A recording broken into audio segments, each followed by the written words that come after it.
Before we get started, I'd like to start by thanking Lancaster High School for hosting us today. They've done this for many, many years, and we very much appreciate it. The Chamber of Commerce appreciates the partnership that we share with Lancaster High School and all of our schools throughout Fairfield County. The Chamber views education in our community as a very important ingredient to the future success of our community. Therefore, we have been hosting this event for a number of years in order to hear from our local schools and learn about exciting initiatives throughout our county as it regards to workforce. I have some thank yous before we get started.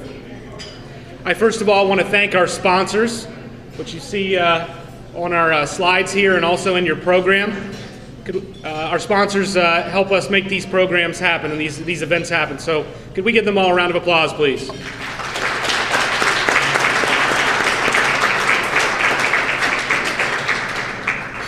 I'd also like to take a moment to thank today's real stars of the show, and hopefully you're all enjoying that right now. Let's give a big round of applause to the culinary program here at Lancaster High School.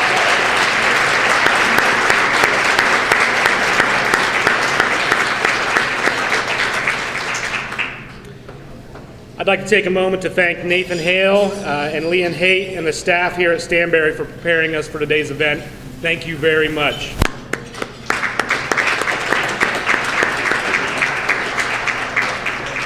Also, a big thanks to Scott Burke and the Lancaster High School Broadcasting and Media Arts program. Scott, thank you, and your kids. Appreciate that very much.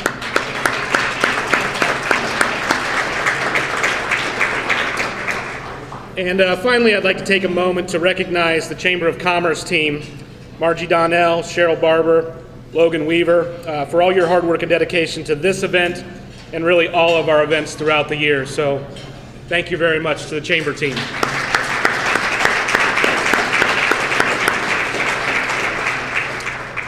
Okay, without further ado, I'd like to get started with our first speaker today. We have the Director of Fairfield County Economic and Workforce Development, Mr. Rick Zabrak.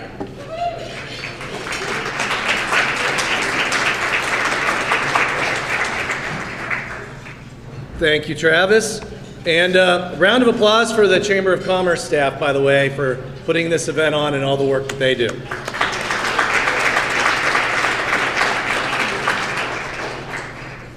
So I was at an event this morning with a bunch of economic development directors around Central Ohio. And I told them I had to leave a little early because I had to speak at the State of the Schools. Most of them asked, what is that? Which will tell you kind of how maybe disconnected some other counties may be when it comes to education and their chambers of commerce. But the other thing they wonder is, why is an economic development director speaking at State of the Schools? We're lucky. We are so lucky to have the kind of partners we have around this county. Not just from the county commissioner's standpoint and everything, but also just everybody in this room that's here to support this, the businesses, but especially our school districts that see that connection. You know, typically it's just colleges, right? Colleges and high schools. In this county, these last, 5 years, this community has really come together to say, how can we help answer this issue that's facing our workforce? And I want you guys to give a round of applause for yourselves for being here today. So thank you. You know, they talk about what's the old adage about the chicken is a part of breakfast, but the pig is committed, right? We're committed. This county, our commissioners are committed to education and workforce development. So what is the Workforce Center? First off, for those of you that haven't seen it, you don't know where it is, as my good friend Amanda Everett will say, it's across the street from the Wendy's, because that's the only restaurant near us, up on Coon Path Road in Carroll. It's a great location because it's right off of 33, business route and bypass.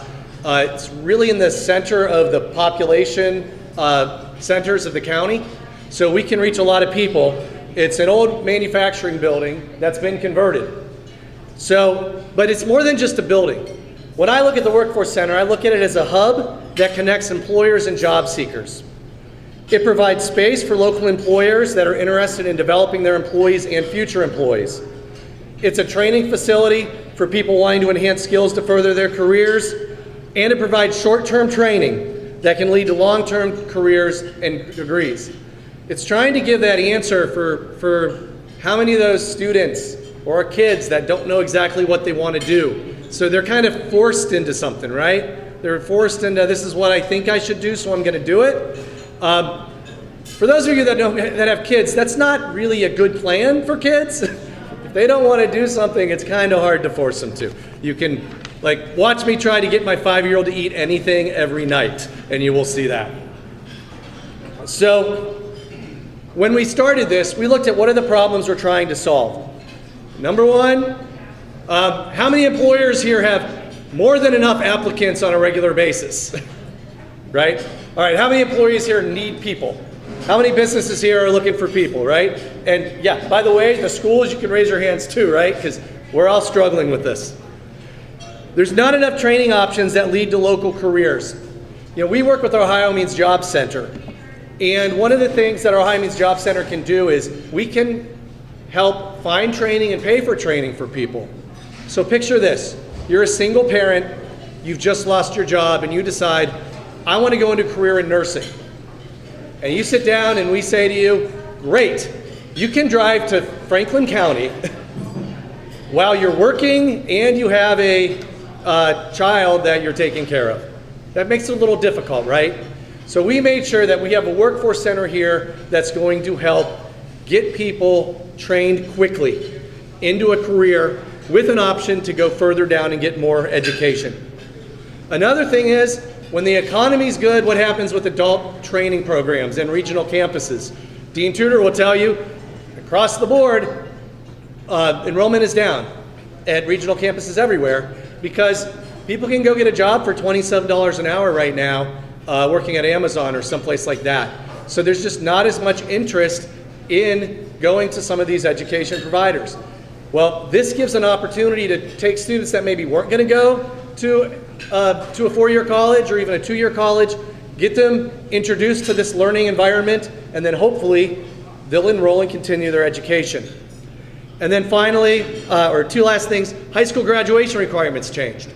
So if a high school student does not pass their standardized tests, they need to have a pre-apprenticeship or industry recognized credentials to graduate. And we wanted to make sure that we found solutions for our schools for these students to be able to do something that's going to lead to a career.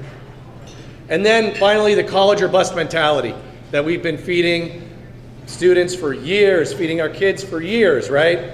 It's not the answer for everybody, and I want to talk about that right now.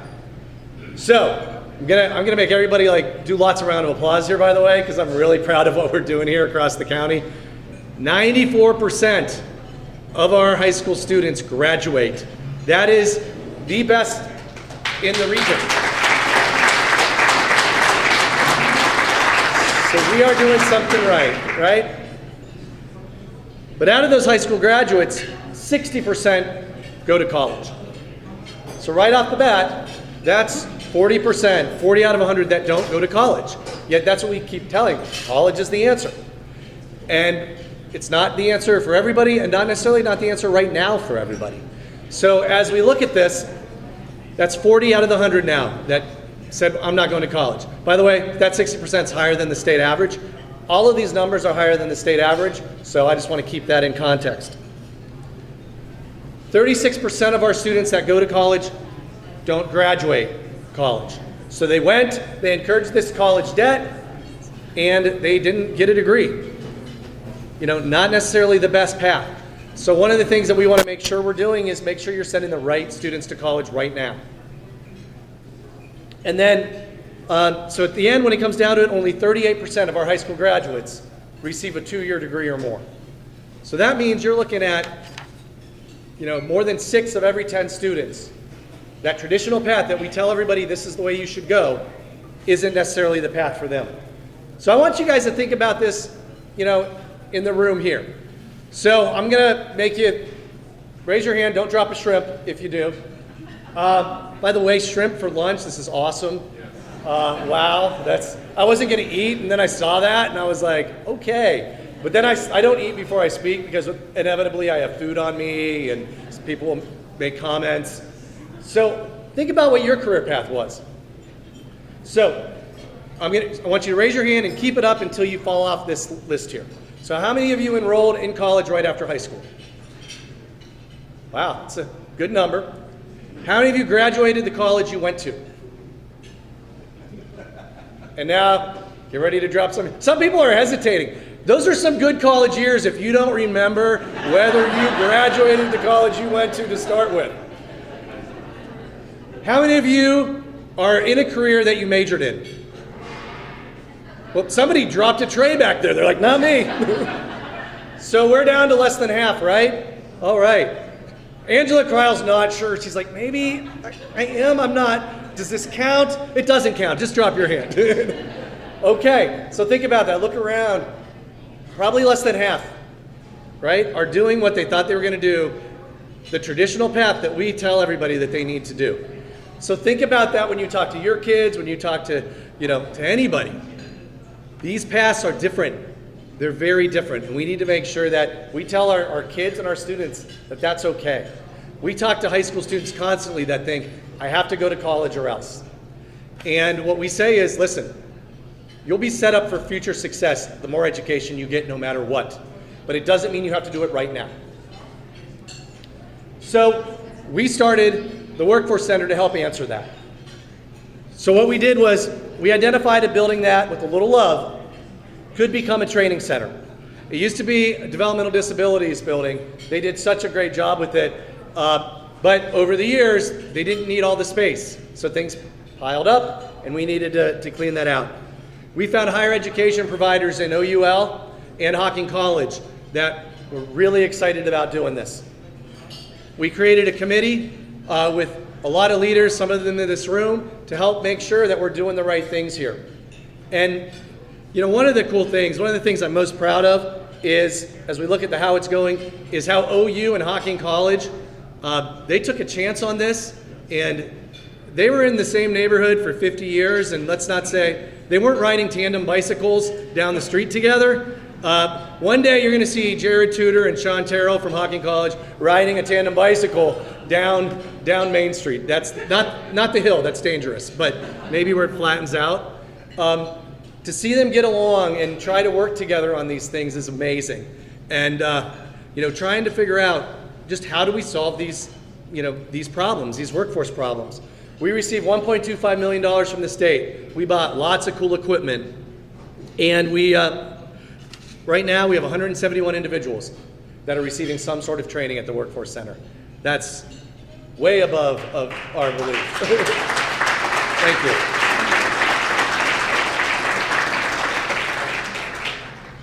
So how did the partnership work? The county provides the building. We provide space to the partners at no cost. We cover their operating expenses. We connect partners with educators and with businesses and with each other. And then we help lead these workforce efforts. What the partners do, what we ask in return is that they have instructors that provide the training, but the programs must be approved. So every program needs to be short-term and lead to a career locally. We want them within 16 weeks to be able to walk out the doors of the Workforce Center and start a career here in Fairfield County. No question. If they come saying we want to start this program and there's no jobs here, but the interest in students might be high, not happening. There needs to be a job. I always say I'd rather have 10 people go through a program that's going to lead to a high-paying job than 50 people that are going to leave and go, now what do I do? They shouldn't walk out the doors and say, now what am I going to do? They walk out and say, this is what I'm doing. And in most cases, hopefully, already have an employer lined up. But then we want them to be stackable. So we believe in education. We believe in degrees and certificates. So we want to know, after you get that 16-week certificate, we want it to lead to a degree. So you can still, have a diploma at the end. Maybe it's just not right now. Maybe you go 16 weeks, you go work for a while, and then you come back. And a lot of our great employers across this county will pay for education. So that's a great thing too. It's a great opportunity to not incur that debt and be able to still get that degree. And they have to agree to share all the equipment. So if you put the equipment in the workforce center, yeah, you have the first rights to use it, but if another education partner needs it, they can use it. This stuff's expensive. You're talking about $75,000 robots. It makes no sense for OU to buy one and then Hocking to buy the same one. So we're sort of pooling our resources to be able to provide the best opportunity for our students. And another cool thing is Claypool Electric, they built an $80,000 electric lab. They're running their apprenticeship program through there, but our education partners can use that lab too to train other people that might not work at Claypool. That takes a pretty cool kind of mentality for a business to buy into that, but we have those type of businesses here. So right now we have 171 participants. Out of those we have 6 programs, 3 college courses. We're working with 2 high schools right now, and we have the employer-led training program with Claypool that I mentioned. So last summer, Pickerington Schools came and said, we've got a lot of high school seniors that don't know what they want to do. And how can we help them figure it out? So we created what we called the Pickerington Schools Ready to Work program, and it was a discovery session. These students would come 2 hours a day, and they would spend that time doing carpentry. Maybe the next day they would do water and wastewater treatment. The next day they would work on learning about healthcare careers. And they did it throughout the semester. And the goal was, and a lot of these were at-risk students, to get them to find something they love. There was no pressure, there were no tests. It was just figure out what you want to do. So we had 35 students coming. We had about 25 that came regularly. And out of those 25, 20 of them found what they wanted to do. And they're coming there now, learning that trade right now. And it's a great, great program. And a lot of these students that I've talked to said they wouldn't have done this. So I had a student that is going to go to be a nurse now, and she said she never would have done this if she didn't come and get exposed to this. It wasn't just us saying, hey, us lecturing them and saying, pick something. It was them actually doing it, getting that hands-on experience. I had another student that said, I didn't know I liked to make things. And what stuck with me there is I didn't know I liked to make things. It wasn't, I always knew since I was a kid I was building Legos and it was so great. And one day I was going to become this great architect. No, it was, I didn't know I liked to make things until he made a picnic table. And now he's in our carpentry program. And this is the type of stuff that we're trying to do. Because heads up, there's a lot of construction going on in Central Ohio, and that's not going to stop.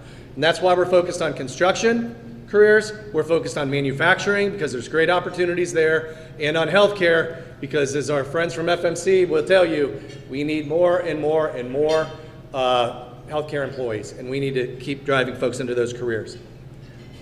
So we created these pre-apprenticeship programs with Hocking College: carpentry, electric, HVAC, and water and wastewater. These students earn 12 college credits, and we're working with adults, but also Pickerington and Lancaster schools. Our school districts have done amazing things here. What they did was they took students that were going their original path and said, we're going to roll you in online classes so you can get your math and English out of the way, but then you're going to go to the workforce center. And for 1 week you'll do training, the next week you'll go work. So they're getting paychecks, and they're coming in all proud of those paychecks. And you're looking at students that, we provided tools to them that we were able to buy. Brad Hutchinson from Company Wrench bought work boots for everybody, took them down to Walker's and bought them work boots. This is a community engagement, a great opportunity. But these students, they love the fact that they're learning on the job too. That's the key.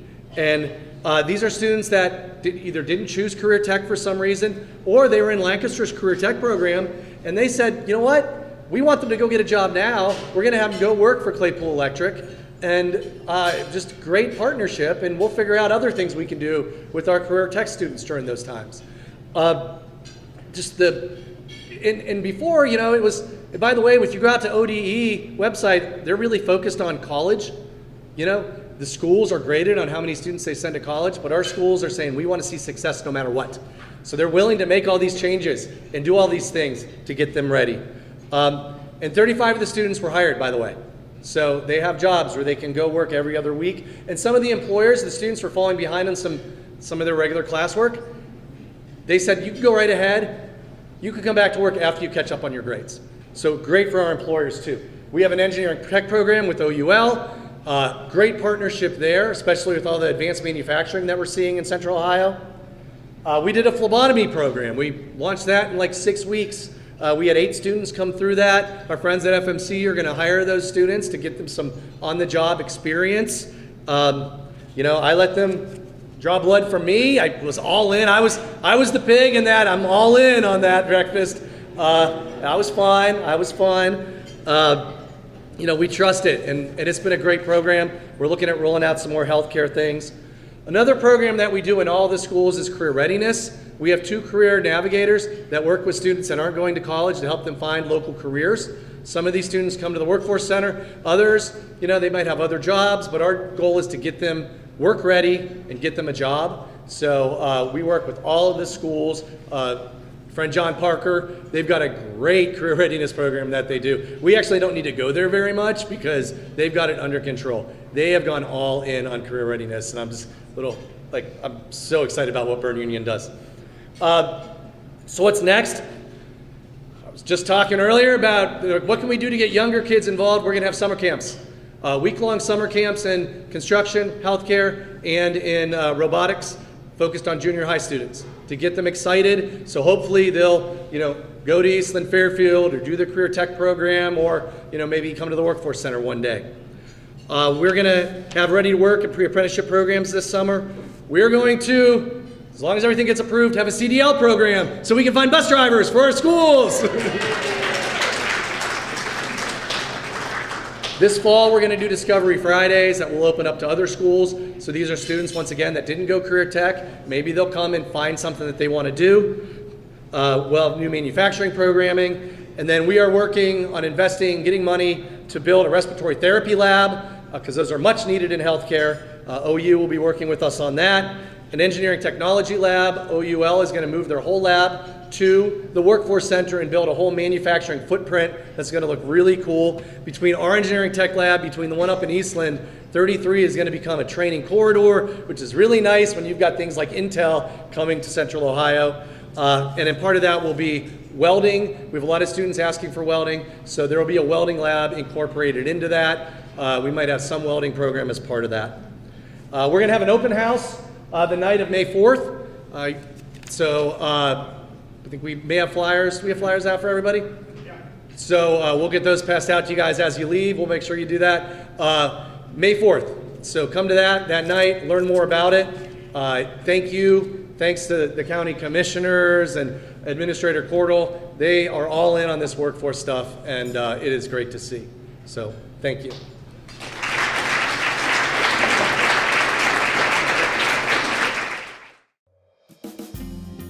Hi, I'm Carol Whittington, and I would like to invite you to stop by Personal Touch Party Rentals and Events, located at 1540 Hubbard Drive in Lancaster. We are a small family-owned business and have been servicing the Central Ohio and Hocking Hills area since 2003. Graduations with a personal touch, weddings with a personal touch, corporate events with a personal touch. Please call us today for all your party rental needs, 740-689-6991. The Frankie Smith Funeral Home and Crematory in Lancaster and the Johnson Smith Funeral Home in Baltimore have a long and wonderful history of serving our community.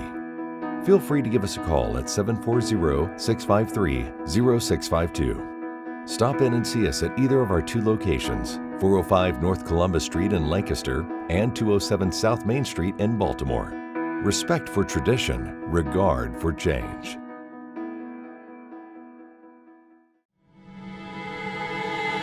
The moment that you're told that you have cancer, so many things were going through my mind. I had this pain that kind of doubled over, and FMC got me the help that I needed, so I ended up surviving. Fairfield Medical Center has helped me get through what was the hardest 6 months of my life. When I first came to Fairfield Medical Center, she was probably having an allergic reaction. They saved her life, and that's why she's here today. Hi, I'm Jo Welsh from Bottoms Up. Our mission is to provide free diapers to low-income families. This month marks the second time Buckeye Toyota's Buckeye Cares program will make a generous donation from every car they sell. We're inviting the community to join Buckeye Toyota as we attempt to break last year's record by organizing the world's largest diaper drive May 7th. Thank you, Buckeye Toyota, for your support of this historical event. Let's switch gears a little bit and hear from the Superintendent of Berne Union Local Schools, John Parker.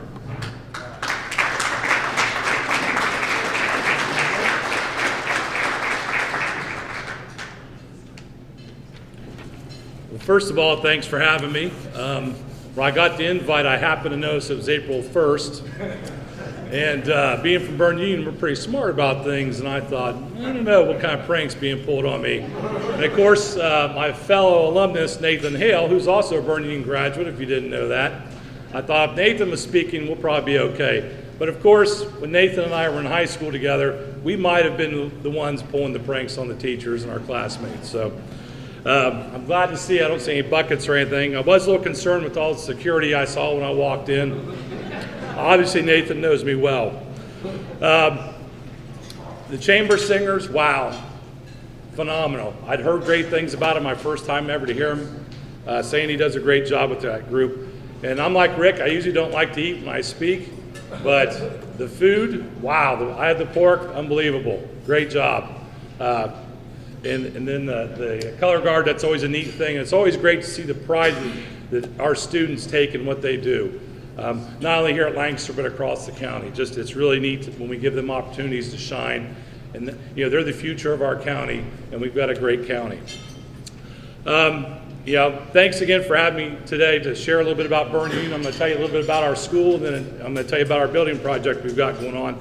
But we're so lucky to have great schools in the county. And I would agree, the last 4 or 5 years, the businesses and the schools have really come together. Dean Tudor at the OUL, he and I used to run track together down at Marietta College. We were sitting, when he first came to meet, we were looking at each other, and we started talking and made the connection. It was kind of neat. But neither one of us graduated from Marietta College. He was smart, he left, and then I probably got thrown out. But no, I'm joking about that. Anyways, the Workforce Center, what a great opportunity for our students, and the businesses around have just been phenomenal to work with. And it's really exciting time for students in our county. I'll go ahead and get started with the slideshow. Top button, I assume. Is that Rick, that you were using the top button? I always laugh when administrators get up here to speak. We're usually the worst with technology. It's the right button. Right button? All right. Well, if you didn't know it, a lot of times people think Berne Union's about an hour and a half away. We're really about 10 minutes to 15 minutes away, just down 33. And in fact, I live in our district at Berne Union, and it took me 5 minutes to get here to Stanbery. So we're very, very close. A lot of people don't know that. We are a pre-K through 12 building, around a little bit before 1915, and we have about 925 students. We're really excited about the curriculum we offer at Berne Union. We have over 120 hours of CCP classes, which are college credit. For a long time, I know we had the most in the county, which was pretty spectacular for a small school. It is not uncommon for a Berne Union graduate, when they graduate from high school, if they've been in our CCP program, to enter college at the end of their sophomore year or the beginning of their junior year, which is, for parents, and I have a son who's just getting ready to graduate from college, the savings is tremendous. We do offer a couple AP classes, physics and chemistry, and then we have an online academy called the Grove Academy. We're in Sugar Grove, so we like to label everything the Grove. And it's a chance, because we are a smaller school, we can't offer a lot of classes. So it's an opportunity for enrichment for our students, and then obviously we have some students who are struggling. We can do some remediation there. And we pay 100% of that cost. We don't pass that on to the students. We have a lot of career tech students that attend the Eastland Fairfield Career Center, and I would agree with Rick, as an educator, we've been told forever, everyone's got to go to college. If you're going to be a successful high school, you have to send kids to college, and that just isn't correct. And so we are really working hard to transition to Berne Union. Obviously, the kids who want to go to college, we're going to encourage that and support them. But, we are also trying to find opportunities and expose our students to careers that don't require a college education, because there is a lot of money to be made, obviously, we know, in those fields. Our teaching staff is unbelievable, and I will, Rick, tell you something. At Berne Union, we don't have trouble finding employees. I'll be careful because I saw Mr. Poston's in this room, and I've taken a few teachers from Mr. Poston, so we're good friends though, right? Right? It's all good. But we feel like we've got a great work environment at Vernon Union, and when we have openings, people are usually clamoring to come to join our team, which makes us really excited. A couple teachers I wanted to point out. We have Mrs. Saunders, who's done incredible work in literacy, and you can see that she's rewarded with being called a literacy champion. And then Mrs. Sheets just received a $5,000 grant to bring Lego kits in, which is essentially STEM type programs, and that's another thing at Vernon Union. We're really working hard to implement a STEM program, and just, you know, we have many other teachers that put in extra time, and it's just a great place to be. We offer our students over 50 activities and clubs. Our athletic programs are very successful. We've had over 20 league championships in the past 5 years, and our girls basketball team has been phenomenal. I think we've won 3 district championships in a row. We also have a very robust Big Brothers, Big Sisters program at Vernon Union. I believe in terms of numbers of students involved, we're only second to Lancaster, which is, you know, pretty impressive considering we're the second smallest school in the county. Our music program is unbelievable. I mean, just like Lancaster. Our marching band, concert band, every year it's a superior. It kind of gets old, but they just crush it every year. And our choir program is really on the up and coming thing. They have gotten some superior ratings at their competitions they've been to. Also, our marching band, we do include 7th graders in it. So we have 7th through 12th graders out there marching against 9th through 12th graders, and we usually win, so it's pretty cool. Not to brag or anything. I want to talk about our building project. You know, Vernon Union has, in our building currently, it's been added on, I think, 6 times, and it's amazing. Literally, when people come back who graduated in the 50s, they're like, what is this place? And they get lost. Even since Nathan and I graduated, there's been a couple additions. And, you know, the old part of the building that was built just after the 1900s, or just in early 1900s, was not built for the internet or technology. Heck, we're lucky that it even has electric in it. But and it's not in the best shape. So we desperately needed to build a new building. And fortunately, TC Energy built a gas line through our district. And so with the public utilities taxes that we received from that, we were able to begin, plan, and now execute a new building project at no cost to our taxpayers. So we're pretty excited about that. And the cost of our project, and again, I'm sure Nathan will touch on this as well, has been a lot of fun because with the inflation and you know, all these building projects are great, yes. Not for Nathan and I. Is that true, Mr. Hale? So we've had to sharpen our pencil many, many times. Every time we think we're at a spot where we can build a building and we're excited about what we're going to do, the builders come back and say, well, prices went up again. But anyways, I think we're in good shape down in Sugar Grove. We're looking at about a $55 million program or project, and we've already broken ground on it. We had a really kind of a cool breaking ground ceremony. We decided to have a student from every class in the district participate in the groundbreaking. And then we had a student, Julia Rebo, who's a 4th generation Rocket. We decided we'd have her speak because she should be, and she probably will be, the valedictorian of the first graduating class out of the new building. So that was a really neat day.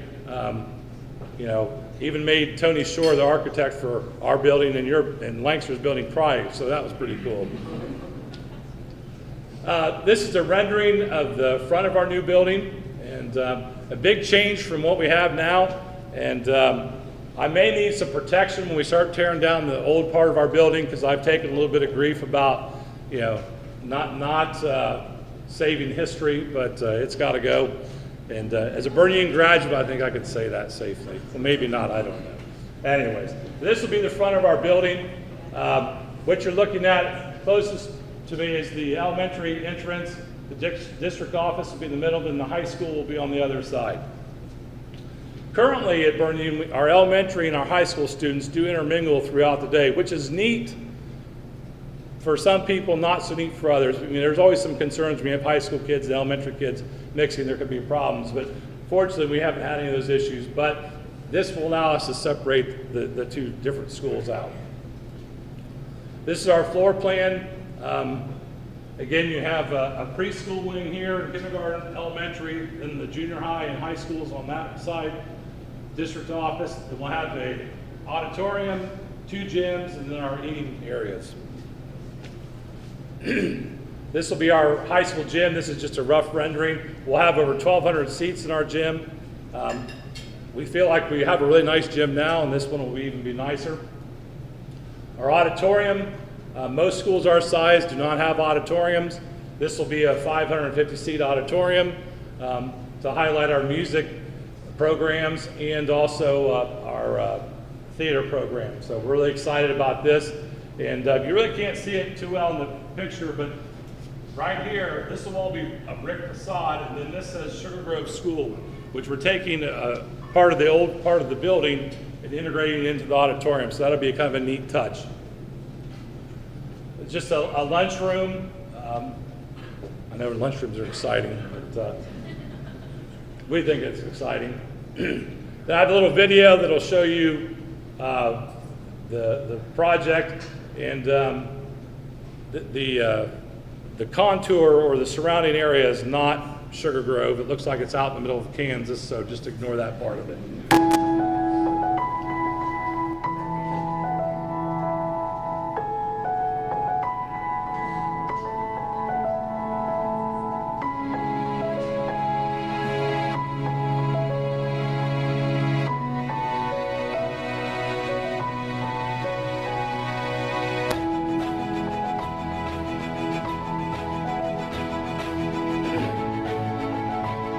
Off the high school wing, we hope to build a field house. That's one of the things we've had to cut because of budget concerns, but we're hoping we can add that back in.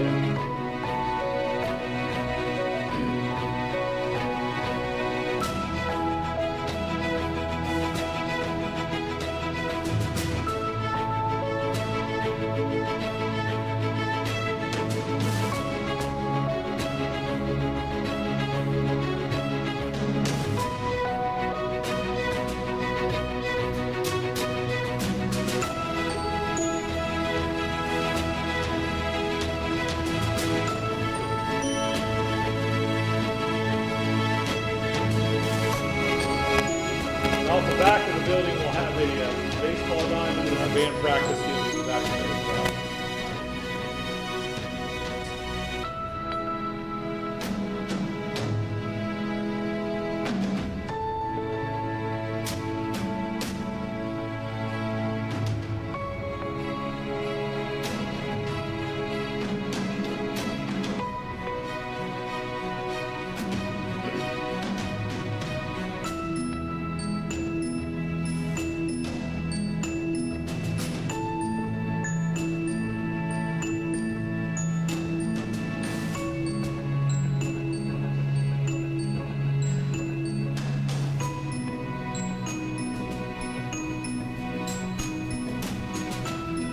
Interior photos. This will be the lobby when you enter the elementary office. This is the elementary classroom and a high school classroom.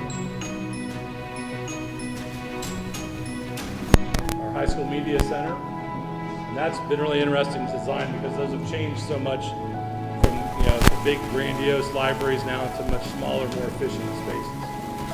I do want to say that we're using Shore Architects and Summit Construction.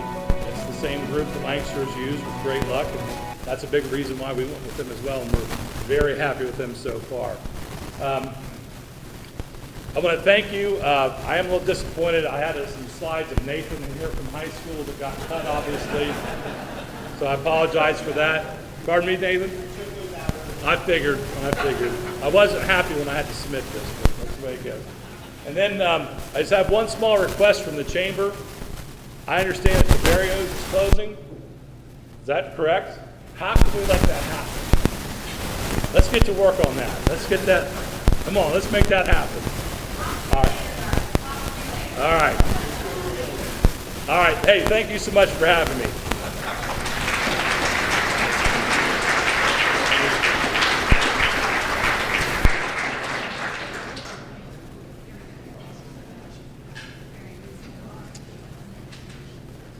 I'd like to introduce our final guest speaker today. Not necessarily a guest speaker, this is his facility, but I'd like to invite Nathan Hale, Superintendent of Lancaster City Schools.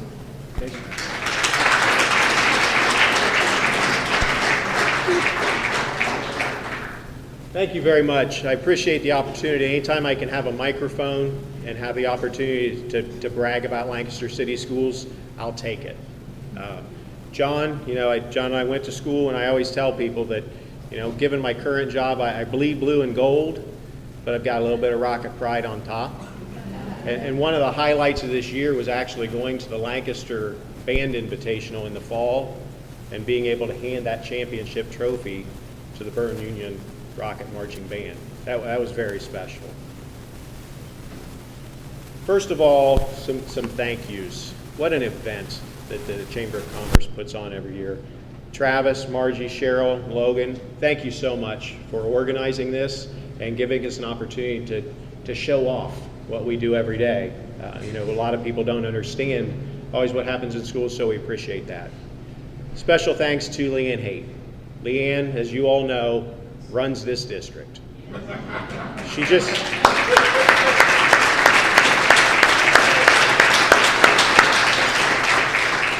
She relies on me a little bit, but most of it is in her hands. So thank you very much for Leanne for helping to organize this. Also, a special thank you to all of our students and student groups. Mrs. McCoy and the Chamber Singers, wow. Wow. And some of those students will be featured in our musical that's going on this weekend. A little plug. Go out and see Hello Dolly this weekend at the high school. And probably noticed Mr. Loudon there in the front row. He'll be a star of that show. So. Our Criminal Science and Skills USA under Mr. Eversole, thank you again for getting us all here safely and getting us in the door. Sound and Video, Mr. Burke and the broadcasting crew, appreciate that. The staff here at Stanbery, Mr. Cherry for organizing all of this. Our Board of Education, Mrs. Iman, Ms. Ricketts, Ms. Kittredge, thank you so much for all of your support and your guidance for the district. And finally, just another thank you to our culinary students. Way to pull it off.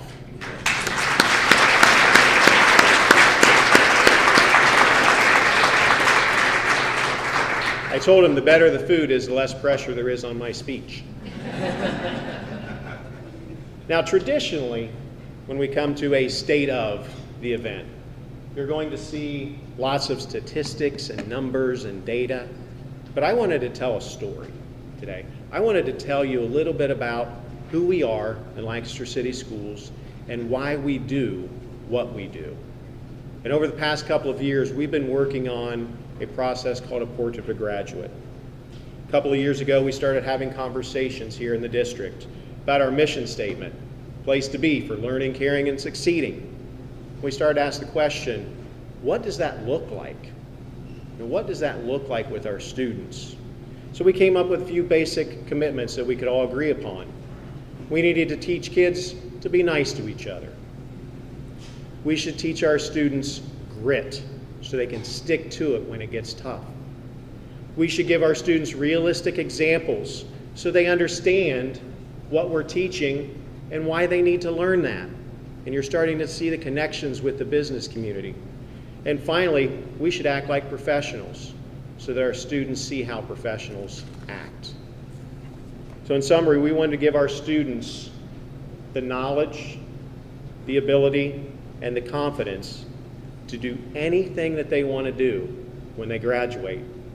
So all of these conversations led us to the development of our Portrait of a Graduate.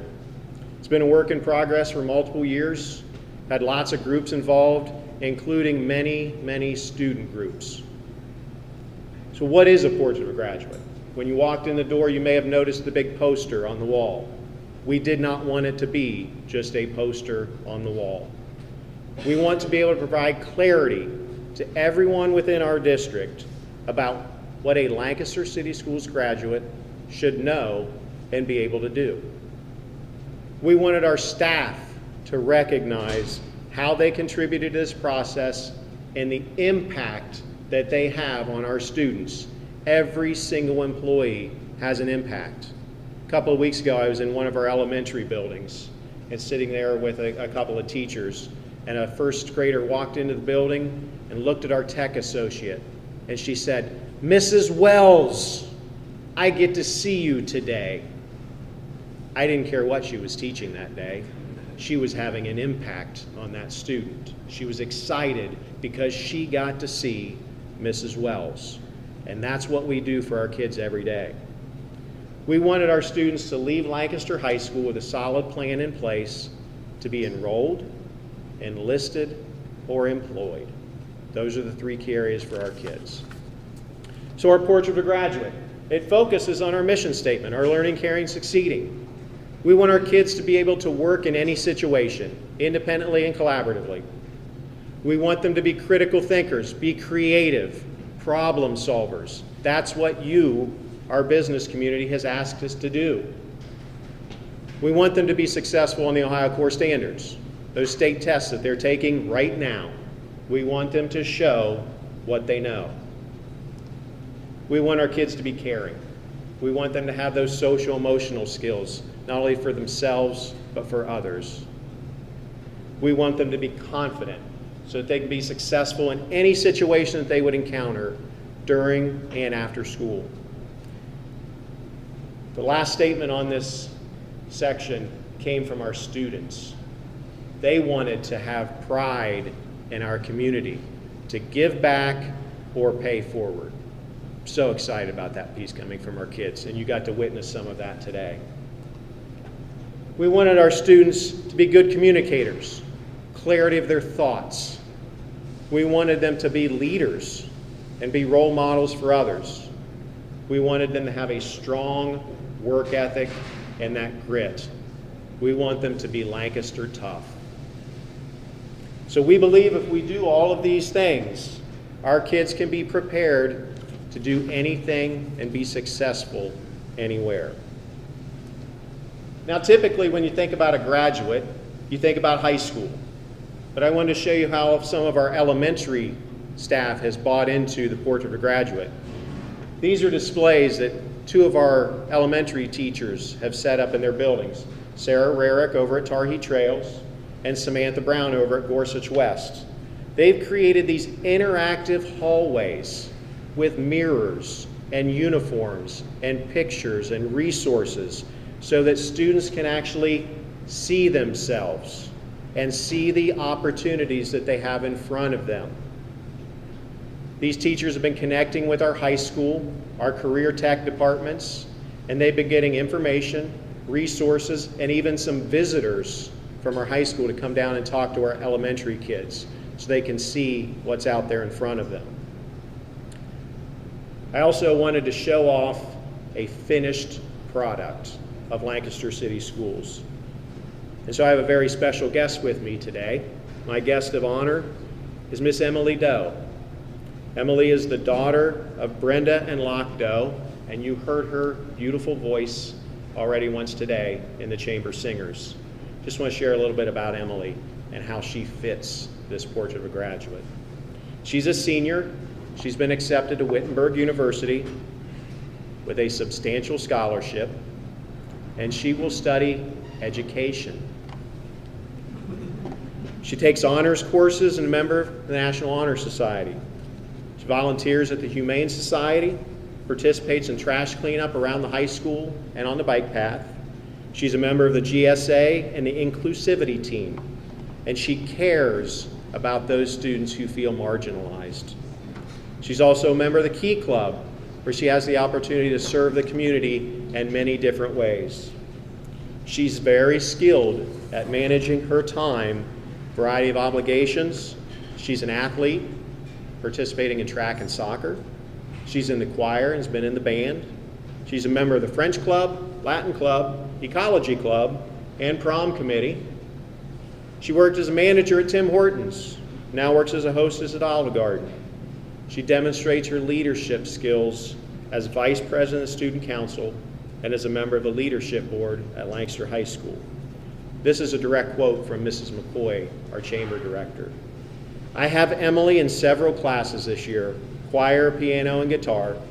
She makes friends with all different ages of students and all different personality types. Each day, she is pleasant and supportive to myself and others. She maintains a positive attitude. She cares very much about the success of the group, but also the individuals within the group. Emily's knowledge, social emotional skills, and leadership and work ethic guarantee that she will be a success. Emily will be able to create a life she loves after high school. Emily represents all that is good about Lancaster City Schools, and I hope that we get the opportunity to employ her after her enrollment at Wittenberg University. So let's have a round of applause for Emily now.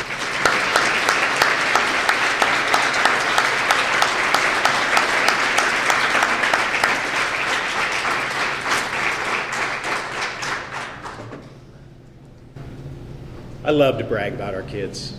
It's so exciting.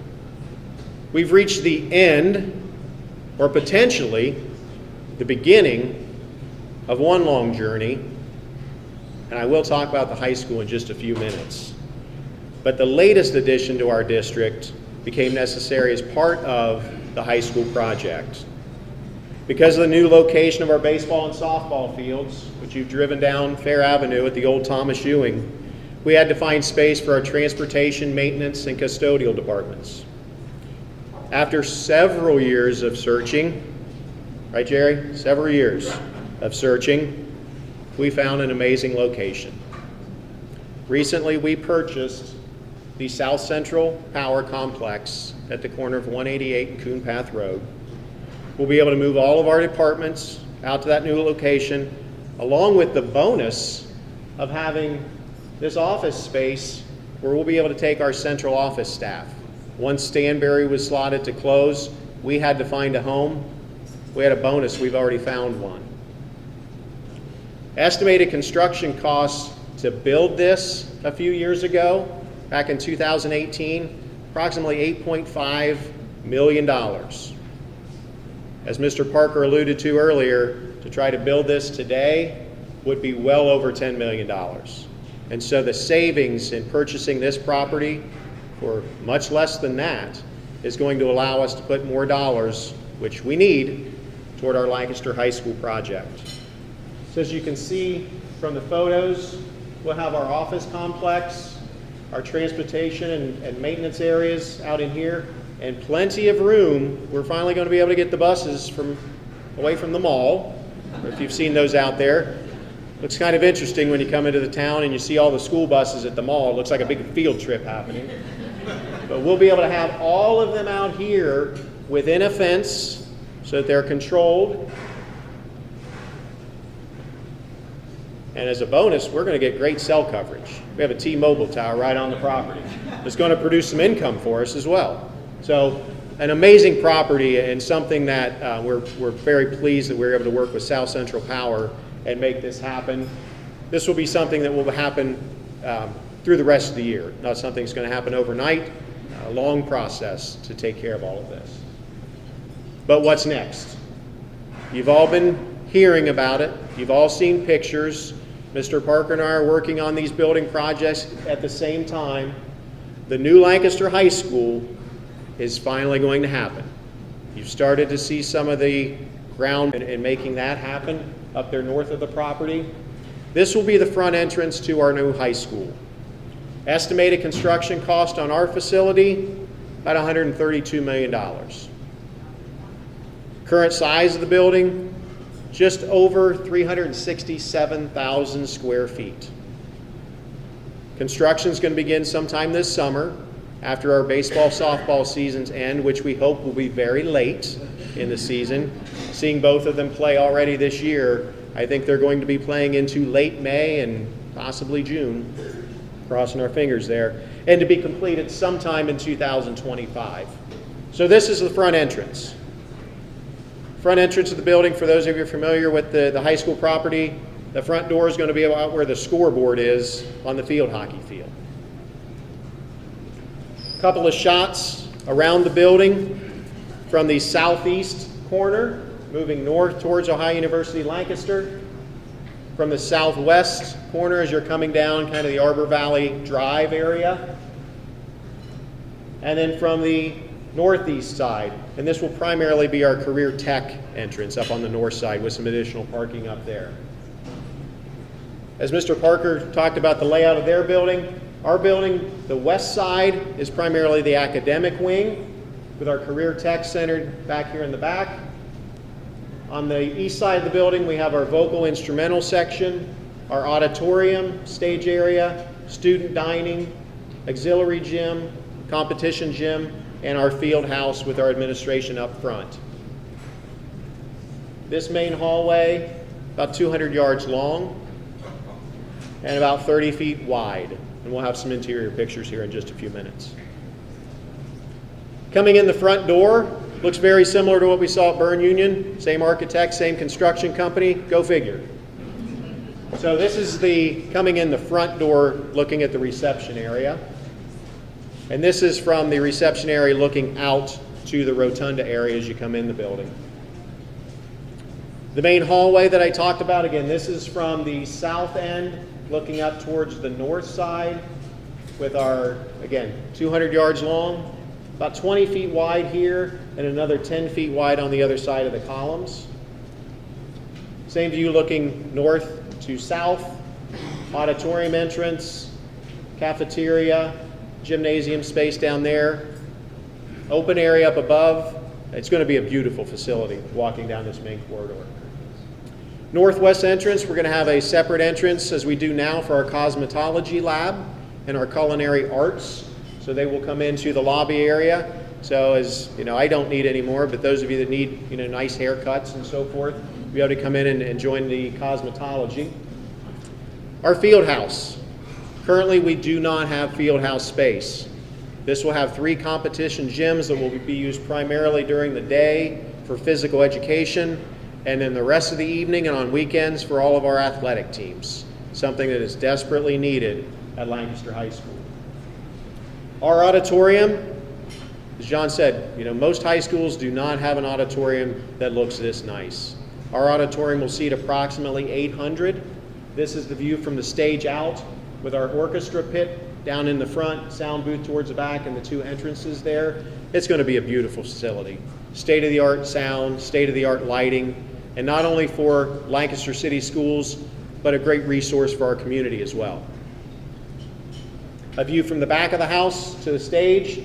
Again, just picture Hello Dolly in a few years on this stage. How much better it would be. Our competition gym, again, great athletic space for our teams and those of you that have been to Lancaster High School for a competition in our current gym, a much better sound system. You'll actually be able to hear the announcers, I hope. Our cafeteria space looks a little bit different. We have several different types of seating areas for the students. Our service area is designed more like a college commons area. Will allow much better flow through the building. Students will have lots of different choices as they move through the commons area. And kids, they're picky. They want what they want, and they want it quickly. And so this will allow us to have our lunch periods moving through here at a very rapid pace.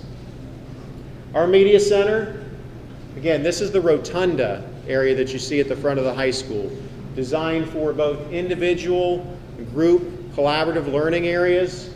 We have our nice Gale light hanging there in the center. Not sure if we're going to get that exact light yet or not.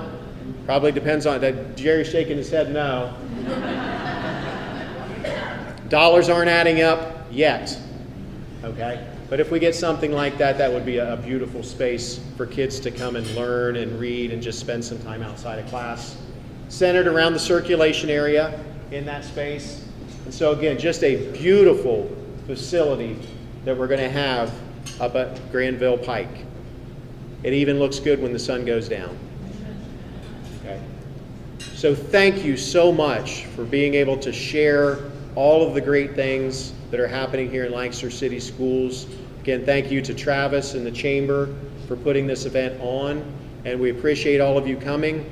And our graduates, when they're ready, you will be ready to employ them coming right out of high school. So thank you very much.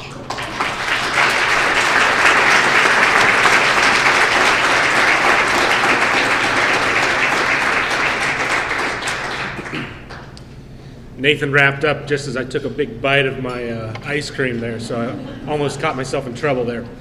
I just want to thank everybody for coming out, supporting these kids, supporting our schools throughout Fairfield County. Again, this means a lot to the Chamber of Commerce in terms of our future community and our future workforce. So as businesses, we appreciate all of your support with our educational efforts throughout Fairfield County as well. Thanks again for coming. Thanks again for all the kids here at Stanbery and the programs that help put on today's program. Hope to see you real soon at our next event. Thank you all.